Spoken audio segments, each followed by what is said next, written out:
Mu byonooneddwa mu lumba luno mulimu endabira musolo ky'oluyingira mu kizimbe kino era nga bano abaliko abazannyi ba Uganda Cranes bazise mu bituli okwesogga ekizimbe.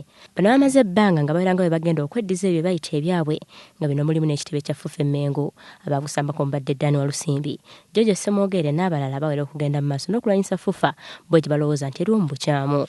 Nti abasambi b'omupiira bannayuganda era nabo bakkirizibwa amateeka bakolako nga bakola ku balala. Amateeka gakola ne gatowa omupiira. Nga mugamba nti yakola Fufa Limited. Kintu kimu kizze bakoze Fufa Limited. Kati ewu yafuuse Scoreline.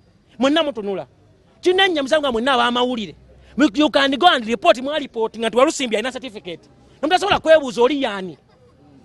Now is the time, not tomorrow. Now is the time that this impunity has to stop. Omupiira guwangudde.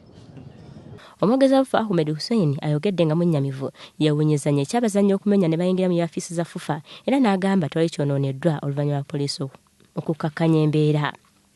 Abazannyi abamu abagusambako betulabyeko kuliko Isa Sekatawa, kuliko Philip Obwenyi, kuliko Dan Mugabi, gwe bayita mu Japan, Dan Walusimbi, Obadia Semakula, George Ssemwogerere ne Mathias Kawesa.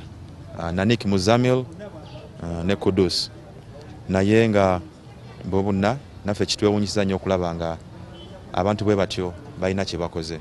Bino lumaze okukomekkerezebwa Walusimbi n'akuba olukiiko oluyozaayoza bonna abamwagira. Omupiira guwangudde.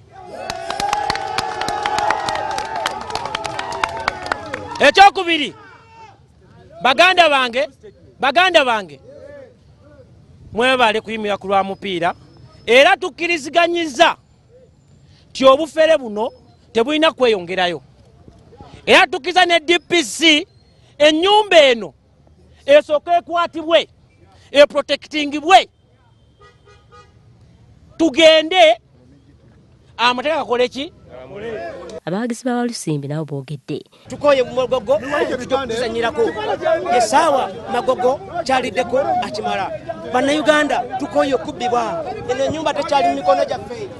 Ekibinja kino kimaze ebbanga nga kirangira nga bwe kirina certificate ya National Council Sports era nga bwe bakakasibwa nga yebatuufu okudduganya omuzannyo gw'omupiira mu ggwanga. Bano banokoddeyo n'ensonga endala omuli kampuni ya kitunzi ya Scoreline eddukanya emirimu gya Fufa ko n'ebyobugagga bya Fufa nga bw'eri ey'abafere abagala okweddiza ebintu bya Fufa.